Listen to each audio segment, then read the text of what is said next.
today I'm going to cut out the sides for the body. So to do that, I measured so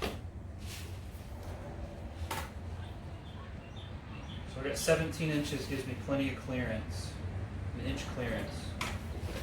And I've got plenty of wood to work with, so I'm going to cut off some 17-inch boards.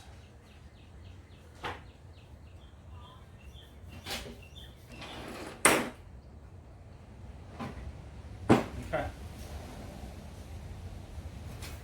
Just like to double and triple check.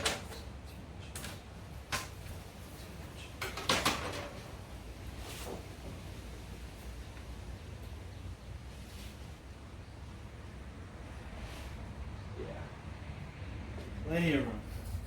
So let's lock this guy up in the vise, and I'm going to cut it with this Japanese rip saw, but we're not going to rip it.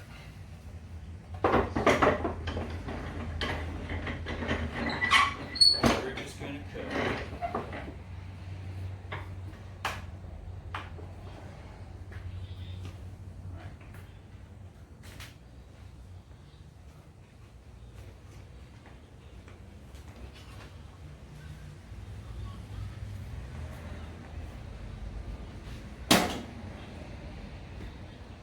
So I've got my two lines, one on the face and one on the end grain. So I'm just going to try to follow it the same way you would like cut a slice of bread.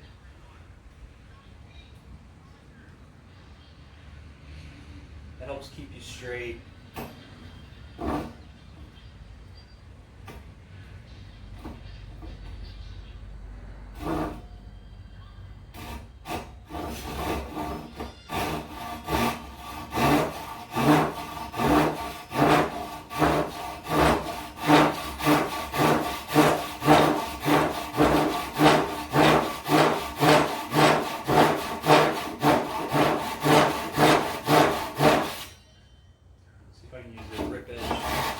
Aggressive. It's got fewer teeth, so it's not as refined edge.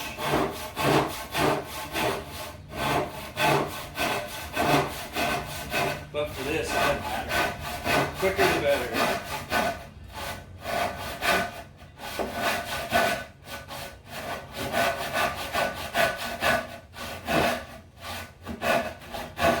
You should flip this over and come in from the other angle.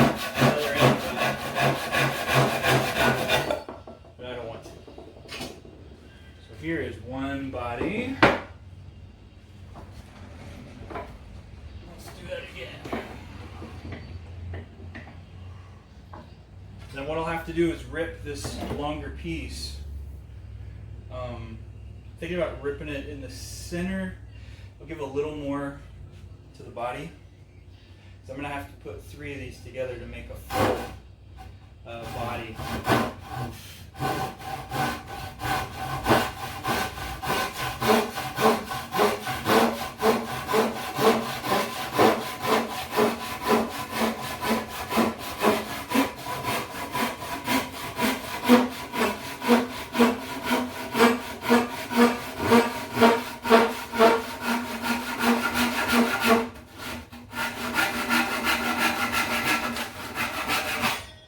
Japanese saws are no joke.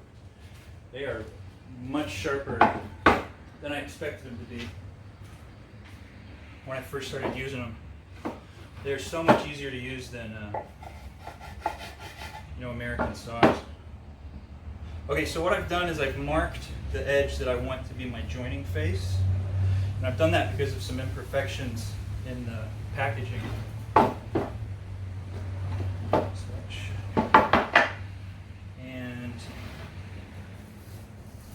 Let me see. How good is this? You can see how tight your joint is by holding the pieces up to the light. If you can see light through it, then you know it's there's holes in that joint.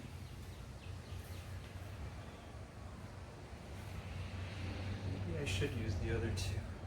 These are part of the same, yeah, There we go. There's one convenient thing about doing glue ups from the same piece of wood is that the faces are the exact same because you're using the same face. If the mill is off by 45 degrees, if it's not perfectly 45, you can always flip your piece and whatever they both add up to will equal 180. In this case, this grain even fits well in there. That looks great. So this will be side one. Now I need to rip this. So I'm going to take this board, make sure I have enough for a full width of the headstock. Because all I need on this is a few inches. I need to get to 14 inches wide, which means I need another 3 inches, but I want to give myself some play in case I do have to, you know, put a new edge on this. So I only need 3 inches.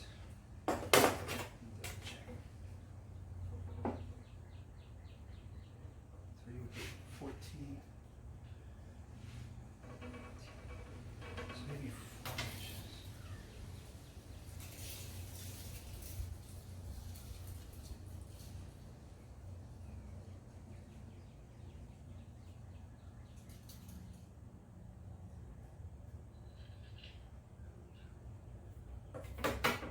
Do some math.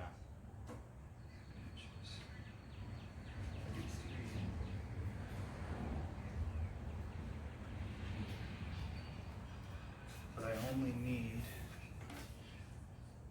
17 inches. Here. So.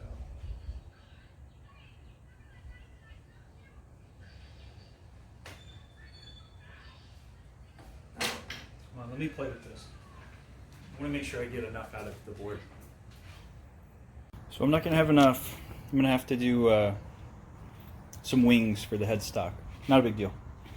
Here's my 3 inches that I need for the body. And I'm going to go ahead and just rip this whole board 3 inches, and then I'll cut off a piece here just to add to the body.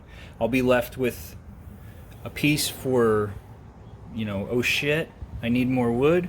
And then this slice right here is going to end up being the neck.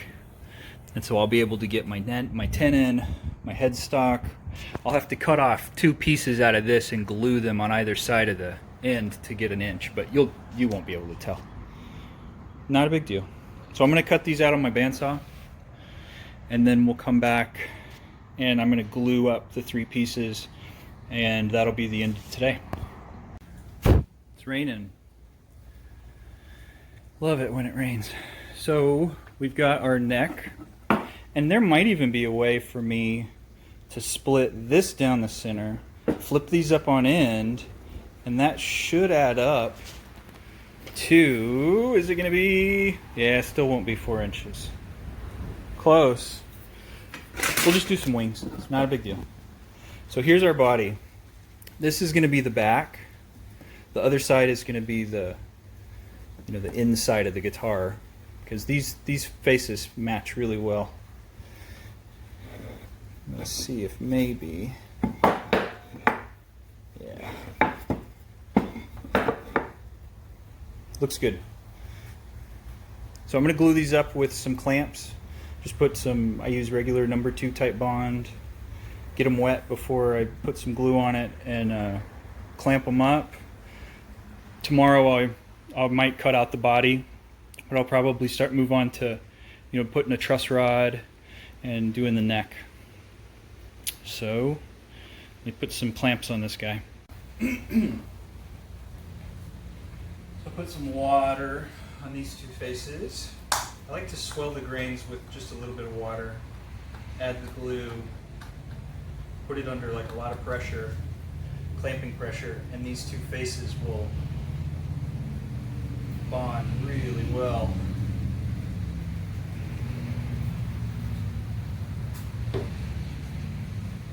So far, I've never worked with mahogany before. I really like mahogany. just feels like it's gonna do what I'm asking it to. Some woods just are really difficult to work with. Cedar's one of those woods, it's really brittle, and so as you start to cut, it can shear. There's other woods that have like they're not brittle, but they're gummy, like Purple Heart, and so it's real tedious, and your results aren't really perfect all the time. So far, this mahogany is like, yes, sir. All right, so we'll put these two together, and then we'll do the other side. Just go like this here.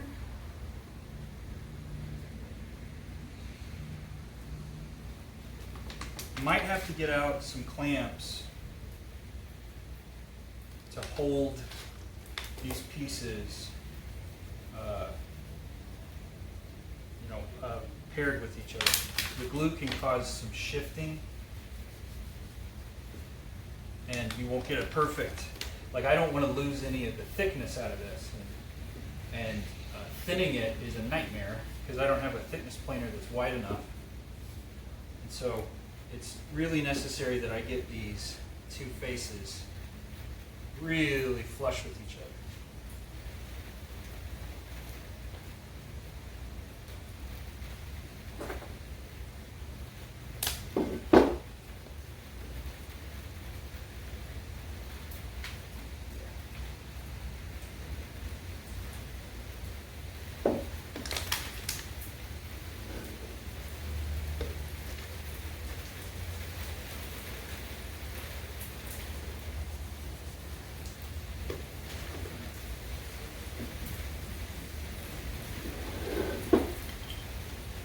I love it when it rains.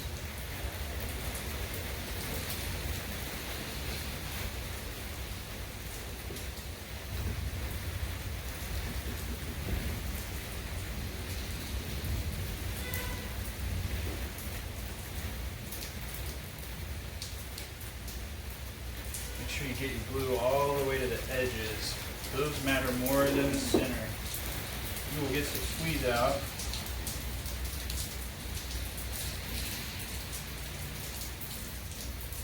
It's always good to make sure the whole thing is coated. This is an overkill, but I don't care.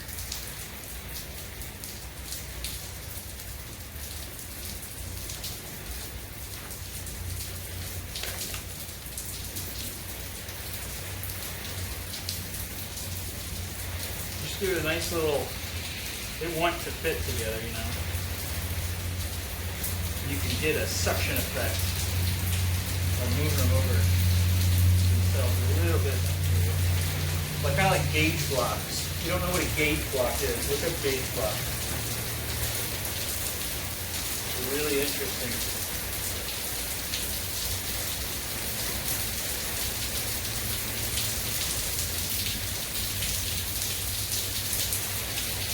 Looks like this.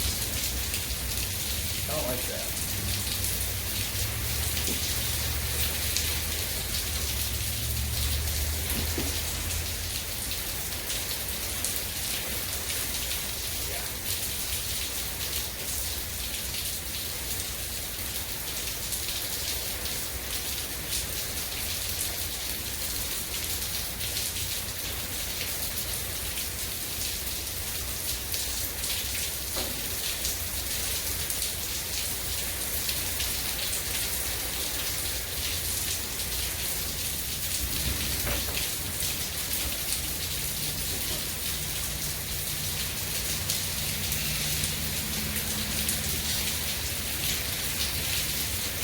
Like crazy.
Gonna work.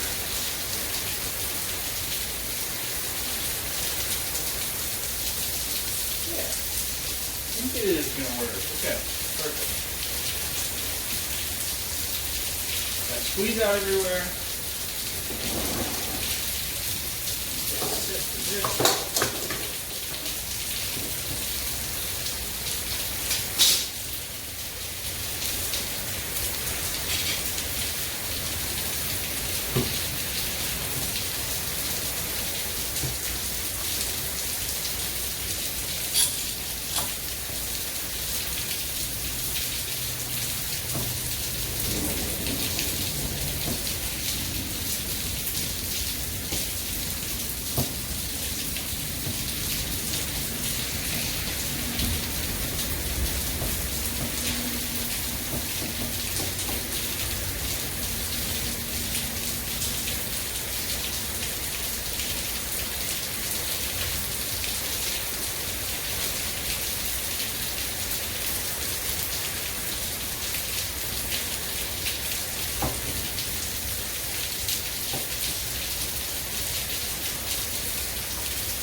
Okay.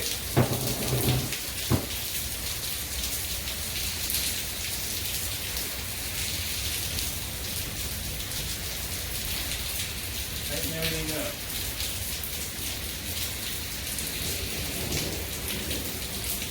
When it's raining, it'll help the grains to swell and really accept the glue. Looks flat. I was worried that the surface wouldn't be level with itself. You can have just imperfections from the mill, you know. And the beauty of this guitar is I'm going to put a full cap on the top, so I get to pick which side is the prettier side, and that's going to be the back. But yeah, it looks like these seams are good. You can't be too critical because the body is going to sit inside of this block, and so not all of these pieces, like there's like a little gap right here, but that's not going to be, it's going to be part of the scrap. Just as long as the face is good, and I can sand it, flat sand it pretty easily by hand, which this one I can, that's good, and perfect. Looks good. Let this guy sit.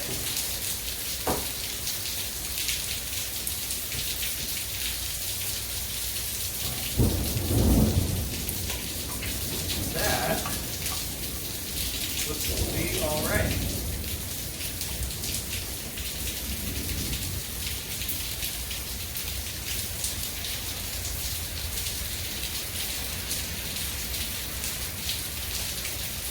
All right, I'm going to sign off. Thanks for watching.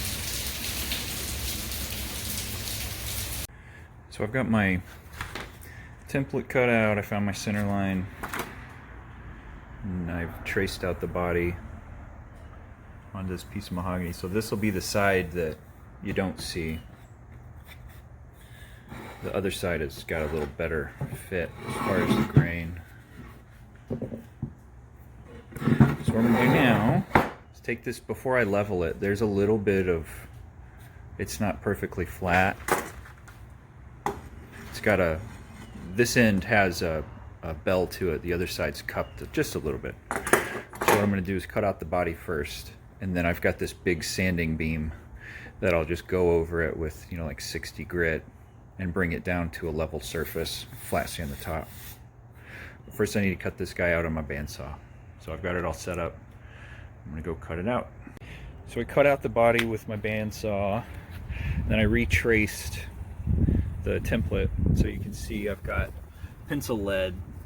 So that pencil lead is what I'm gonna remove with this spindle sander. I'm gonna get a good clean round, you know, shape within, you know, 90-95% of being done. That way I can flatten the top and the back without needing to reuse a template and, you know, have it align correctly. So I'm gonna sand these guys real quick. All right, so here we go. She's all cut out, sanded. I'm happy with it. So now I can flat sand the top and the back. Make sure these seams look nice. You know, put some fill in there if there's no seam issue, but if there is, now's the time to fill it. So I'm gonna go start sanding these guys, you know, flat sand the top. So I've got the body sanded, you know, the sides are perfect. So now what I'm doing is trying to flatten the top, because we're going to put another piece of wood on top of this, and so it has to be really flat. Because if there's any gaps, like on this side is low, the top won't sit flush. So the way I do that, most people just use a thickness sander or a thickness planer. When I have a thickness planer, it's just not wide enough to take this whole body. And so I'm using one of these. It's just a flat block, and this block has got 60 grit. Just do this. Make sure, I know it's flat here, so I want to focus on that so that they meet and it's just flat. But we're getting there.